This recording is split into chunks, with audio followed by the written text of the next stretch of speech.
For the next 48 hours, we're exploring Brussels, a city filled with quirky museums, peeing 3-year-olds, meet Julian, endless chocolates, and strong beers. So this is Tonka bean. It's actually illegal in the US. As we begin our journey in Belgium, we're kicking things off with a complete chocolate and beer walking tour with Hungry Mary.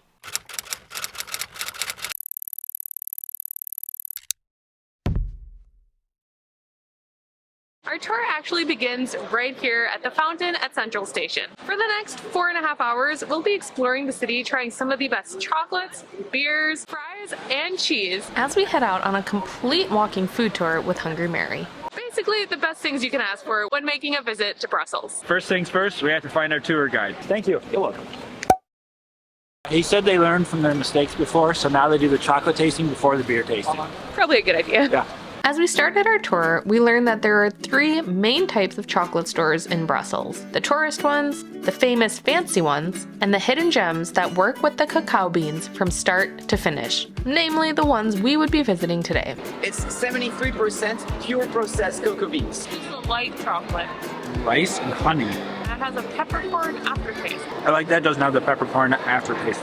This one's biscuit. This is macaroni. Thank you. Here you go. So this is Tonka bean. It's actually illegal in the US. We even learned the proper way to taste the chocolates themselves. So what are you gonna do? You're gonna take the chocolate, have a good look at it because it's beautiful. Then you're gonna smell it. You're gonna put it in your mouth. You're gonna close your nose, and you're gonna chew a bit. Okay? You chew, and then you breathe in with your nose. Why? Because your sense of smell is actually very connected to your taste buds. And of course, all the places not to stop at for chocolates. Deborah from the future here, coming on to tell you guys that if you're planning a trip to Brussels, make sure to get a Brussels card pass. Not only do you get unlimited transportation around the city on buses, trains, and the metro, but they sell them in increments of 24, 48, and 72 hours, which makes it perfect for a short trip like ours. Not only that, but they provide free access and entrance fees to 49 museums throughout Brussels. We'll tell you more about that tomorrow. Anyways, back to our food tour. The rest of our tour was filled with classic sightseeing, beer, more food, and stories of the famous peeing child named Julian. But don't worry, we'll tell you more about that tomorrow. Meet Julian. So we finished our last chocolate tasting, and now we're heading off to go try some of the beer. Thank you. Sunday? Our guide has been telling us all about the time when, right here in Belgium, they used to serve beer to the kids at school. When they finally ended it in the 60s, the kids actually went on strike. Anyways, he's also told us all about the difference between Trappist beers and Abbey beers, and beers like this, which are called triple. Really, you just need to be here to experience it and hear it for yourself. And we're off to the next spot.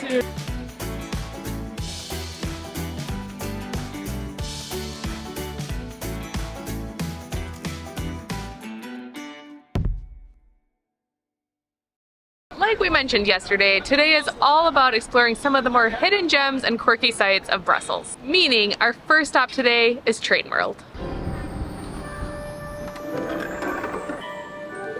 That'd be so fun. What? Stamping tickets. Let's just say that Train World is a completely unique place of its own, with remodeled train cars, animals of all kinds, and unique finds hidden throughout the entire building. This is one place you probably won't want to miss.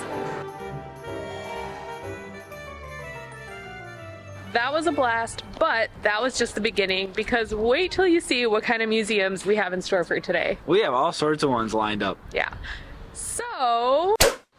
So we've made our way back to Raarup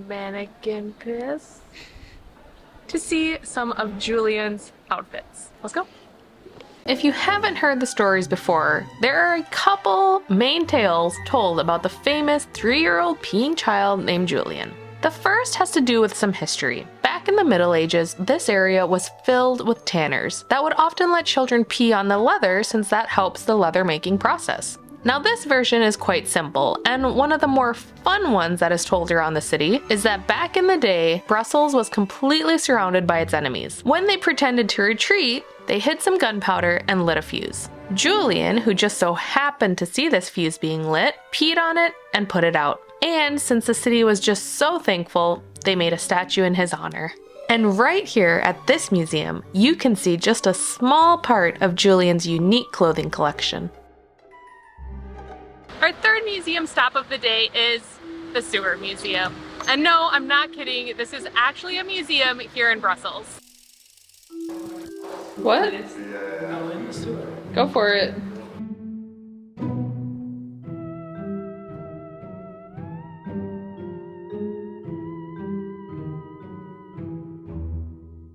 I'm gonna go ahead and skip that part of the exhibit. I'm gonna go ahead and be honest with you guys. Does not smell the best down here.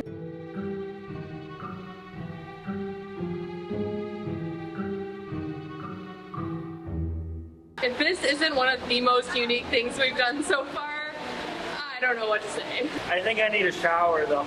Spiders are everywhere. I've never seen so many spiders. Just kind of like the freakiest place I've ever been. When we got here, the guide was like, oh yeah, we might close it soon because it's raining so much and it might rise and flood. I think we're gonna get out of here.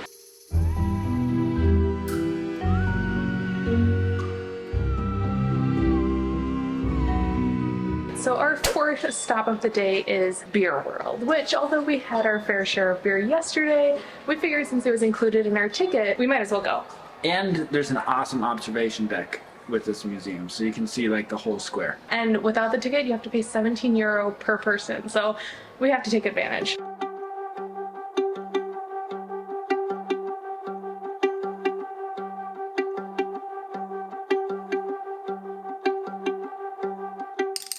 We've somehow got lost in the Beer World museum here. We don't know how to get to the Sky Bar. Like they gave us recommendations and everything. Well, it's hidden. We must have missed it somewhere. I don't know. We just want to go find our beer. Yeah. I don't see it. We're retracing our steps. We went through the whole like top floor exhibit again. Can't find it. We found it. Well, it's the only stairs.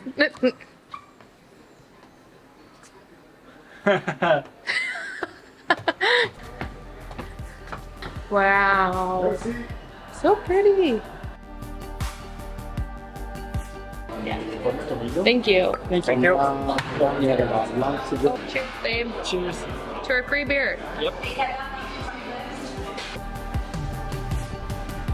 This has got to be the best view of Brussels. Not only can you see super far out, but you've got some of the main sights on the skyline, and it is stunning.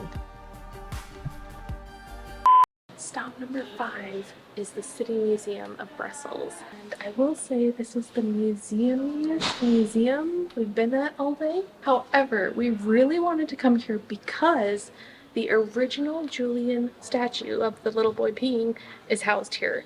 We just need to find him. I think he's upstairs. Let's go check it out. Okay.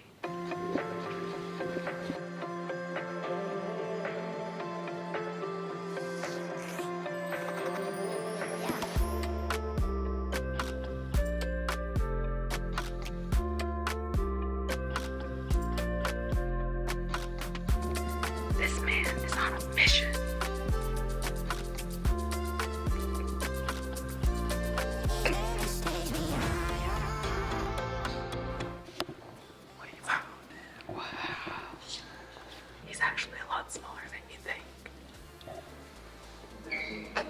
Now that we found Julian, we're gonna go to the next spot. Our very last stop of the day is the Comic Art Strip Museum. We're gonna go inside, check it out, but we've heard that it's supposed to be super fun. And even though we really couldn't read a whole lot since it was in English, we still had a great time enjoying the famous comics. And it ended up being a great, chill way to end our time in Brussels. Our guide told us there's one glass brick out of like the thousands that are here, and it's like, good luck if you find it. Deborah found the brick that we were looking for last night. Finally, we think. It took a while, but that's the only brick that's not like the others, so it has to be it. We're calling it good. Good job, Deborah. Looking good. The most fun part was seeing a local dance crew just like jamming out to K-pop for the day. Oh. I found a whale tail. Deborah doesn't like to drink her beers, so I had to drink the wines. And what are you calling those things up there? Wine Julians. That's scary.